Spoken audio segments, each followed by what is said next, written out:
প্রিয় শিক্ষার্থীবৃন্দ, বাংলা টিউটোরিয়াল সেন্টারের পক্ষ থেকে তোমাদেরকে জানাই শুভেচ্ছা ও আন্তরিক অভিনন্দন। আশা করি তোমরা সবাই ভালো আছো। আজকে আমরা আলোচনা করব নবম ও দশম শ্রেণীর বাংলা প্রথম পত্রের একটি কবিতা। আর কবিতাটির নাম হচ্ছে স্বাধীনতা এই শব্দটি কিভাবে আমাদের হলো। লিখেছেন নির্মলেন্দ্র গুণ। এই কবিতাটি পড়ে আমরা কি জানতে পারবো, অর্থাৎ এই কবিতাটি পড়ার প্রয়োজনীয়তাটা কি? আমরা এই কবিতাটি পড়ে বঙ্গবন্ধু কেন ৭ই মার্চের ভাষণ দিয়েছিলেন তা জানতে পারবো। ৭ই মার্চের ভাষণের গুরুত্ব ও তাৎপর্য সম্পর্কে জানতে পারবো। বঙ্গবন্ধু শেখ মুজিবুর রহমানের প্রতি সাধারণ মানুষের আস্থা বা বিশ্বাস, শ্রদ্ধা ও ভালোবাসা কতটুকু ছিল সে সম্পর্কে জানতে পারবো। স্বাধীনতা পরবর্তী কালের ইতিহাস বিকৃতির অপচেষ্টা সম্পর্কে জানতে পারবো। এই কবিতাটি শুরুর আগে আমরা প্রথমে কবি পরিচিতি জেনে নিব। কবি নির্মলেন্দ্র গুণ ১৯৪৫ সালে নেত্রকোনা জেলার কাশবন গ্রামে জন্মগ্রহণ করেন। তার পিতার নাম সুখেন্দু প্রকাশ গুণ চৌধুরী এবং মাতার নাম বীণা পানি গুণ। নির্মলেন্দ্র গুণ ১৯৬২ সালে সিকেপি ইনস্টিটিউট বারহাট্টা নেত্রকোনা থেকে মাধ্যমিক, ১৯৬৪ সালে নেত্রকোনা কলেজ থেকে উচ্চ মাধ্যমিক এবং ১৯৬৯ সালে ঢাকা বিশ্ববিদ্যালয় থেকে স্নাতক পাশ করেন। নির্মলেন্দ্র গুণ পেশায় একজন সাংবাদিক। নির্মলেন্দ্র গুণ প্রধানত কবি। তার উল্লেখযোগ্য কাব্য গ্রন্থের মধ্যে অন্যতম হল প্রেমাংশুর রক্ত চাই, বাংলার মাটি বাংলার জল, চাষা ভূষার কাব্য, ৫০ সহস্র বর্ষ, না প্রেমিক না বিপ্লবী, নিশিকাব্য ইত্যাদি। ছোটদের জন্য তিনি লিখেছেন আপন দলের মানুষ, শিশুতোষ উপন্যাস, কালো মেঘের ভেলা, বাবা যখন ছোট ছিলেন। পুরস্কার ও সম্মাননা। নির্মলেন্দ্র গুণ তার সাহিত্য কর্মের স্বীকৃতি স্বরূপ ২১শে পদক, বাংলা একাডেমি পুরস্কার, কবি হাসান হাফিজুর রহমান স্মৃতি স্বর্ণ পদক, জাতীয় কবিতা পরিষদ সহ অসংখ্য পুরস্কার ও সম্মাননায় ভূষিত হন। এবার আমরা কবিতাটি লাইন বাই লাইন পড়ে বোঝার চেষ্টা করব। স্বাধীনতা এই শব্দটি কিভাবে আমাদের হলো, লিখেছেন নির্মলেন্দ্র গুণ। একটি কবিতা লেখা হবে, তার জন্য অপেক্ষার উত্তেজনা নিয়ে লক্ষ লক্ষ উন্মুক্ত অধীর ব্যাকুল বিদ্রোহী শ্রোতা বসে আছে ভোর থেকে জনসমুদ্রে উদ্যান সৈকতে। কখন আসবে কবি? উন্মুক্ত শব্দের অর্থ দারুণ উত্তেজনায় আবেগ বিহ্বল বা ক্ষিপ্ত। অধীর শব্দের অর্থ চঞ্চল। ব্যাকুল শব্দের অর্থ অত্যুৎসাহী বা প্রদীপ্ত। বিদ্রোহী শ্রোতা বলতে রেসকোর্সের ময়দানে ৭ই মার্চের জনতাকে বোঝানো হয়েছে। উদ্যান শব্দের অর্থ বাগান। সৈকত শব্দের অর্থ সমুদ্রের তীর। একটি কবিতা পড়া হবে, তার জন্য অপেক্ষার উত্তেজনা নিয়ে। অপেক্ষার উত্তেজনা বলতে কি বোঝানো হয়েছে? যে অপেক্ষার উত্তেজনা বলতে মানুষের অধীর প্রতীক্ষার বিষয়টি বোঝানো হয়েছে। ১৯৭১ সালে ৭ই মার্চ ঢাকার রেসকোর্স ময়দানে ডাকা হয় ঐতিহাসিক জনসভা। সেই সভায় ভাষণ দেবেন বাঙালির প্রাণ প্রিয় নেতা বঙ্গবন্ধু শেখ মুজিবুর রহমান। সেই ভাষণ শোনার জন্য সারা দেশ থেকে লাখ লাখ মানুষ আসে। রেসকোর্সের মাঠে এসে তিনি কি নির্দেশ দেন, কি আশার বাণী শোনান, তা শোনার জন্য লক্ষ লক্ষ মানুষ সেদিন সেখানে উপস্থিত ছিল। কারণ পাকিস্তানি শাসকদের অত্যাচারে বাংলার মানুষ অতিষ্ঠ হয়ে উঠেছিল। তারা বঙ্গবন্ধু শেখ মুজিবুর রহমানের অমিত ভাষণ শোনা এবং তাদের শোষণ ও বঞ্চনা থেকে মুক্তির নির্দেশনা পাওয়ার জন্য অপেক্ষা করতে থাকেন। মুক্তিকামী মানুষের এই আন্তরিক আগ্রহকেই অপেক্ষার উত্তেজনা বলা হয়েছে। মানুষের ব্যাকুল প্রতীক্ষা ছিল বঙ্গবন্ধু শেখ মুজিবুর রহমানের ভাষণ শোনার জন্য। একটি কবিতা লেখা হবে, তার জন্য অপেক্ষার উত্তেজনা নিয়ে লক্ষ লক্ষ উন্মুক্ত অধীর ব্যাকুল বিদ্রোহী শ্রোতা বসে আছে। লক্ষ লক্ষ উন্মত্ত অধীর ব্যাকুল বিদ্রোহী শ্রোতা বসে আছে কেন? কারণ পাকিস্তানি শাসকেরা সামরিক শক্তি প্রয়োগ করে বাঙালির স্বাধিকার আন্দোলনের বিজয়কে নস্যাৎ করার সমস্ত পরিকল্পনার ছক তৈরি করেছিল। 1970-এর নির্বাচনে বঙ্গবন্ধুর নেতৃত্বে বাঙালির বিজয়কে তারা স্বীকার করে নিতে পারেননি। পাকিস্তানি ষড়যন্ত্রকারীদের সামরিক প্রতিভু ইয়াহিয়া খান 1971 সালের 1 মার্চ পাকিস্তানের জাতীয় পরিষদের অধিবেশন স্থগিত করে দেয়। বঙ্গবন্ধুর আহ্বানে শুরু হয় সমগ্র বাঙালি জাতির ঐক্যবদ্ধ অসহযোগ আন্দোলন। বাংলাদেশ হয়ে যায় গণমানুষের আন্দোলনে টালমাটাল। ক্ষুব্ধ এদেশের মানুষ, ফেটে পড়ছে তাদের ক্রোধ। তারা তাকিয়ে আছে তাদের অকৃত্রিম বন্ধু, প্রাণের মানুষ, কোটি মানুষের নেতা শেখ মুজিবের দিকে। সমস্ত দেশের মানুষ যেন এ বিদ্রোহে ঝাঁপিয়ে পড়েছে। সেদিন রেসকোর্সের মাঠে বঙ্গবন্ধুর বক্তৃতা শোনার জন্য যারা এসেছিল, সেই লক্ষ লক্ষ মানুষের মনে ছিল ব্যাকুলতা, বঙ্গবন্ধু কি বলবেন আজ। প্রত্যেক শ্রোতাই যেন এক একজন বিদ্রোহী শ্রোতা। এ বিদ্রোহ ছিল পাকিস্তানি স্বৈরা শাসক ও সামরিকতন্ত্রের এবং অন্যায় ও ষড়যন্ত্রের বিরুদ্ধে। লক্ষ লক্ষ উন্মত্ত অধীর ব্যাকুল বিদ্রোহী শ্রোতা বসে আছে জনসমুদ্রের উদ্যান সৈকতে। জনসমুদ্রের উদ্যান সৈকত বলতে কি বোঝানো হয়েছে?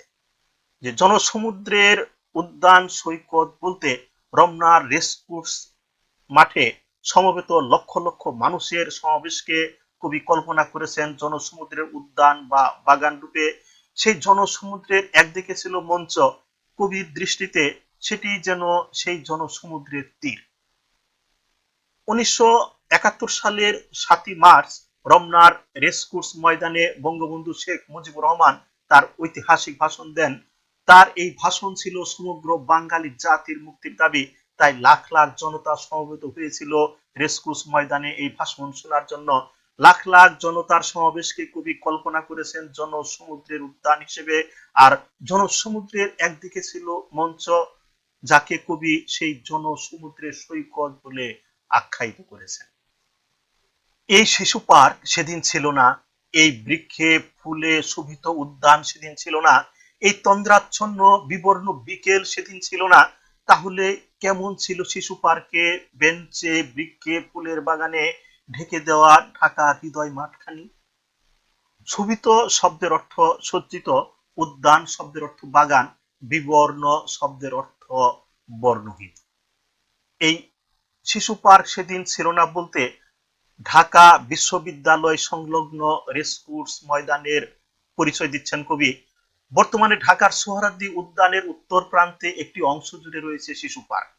তখন এই শিশু পার্ক ছিল না, গাছপালা, ফুলের সৌন্দর্য এসবের কোনো কিছুই সেদিন এই মাঠে ছিল না। আজকের মতো এমন ঘুম ঘুম বিবর্ণ বিকেলও সেদিন ছিল না। তখন এর নাম ছিল রমনা রেসকোর্স।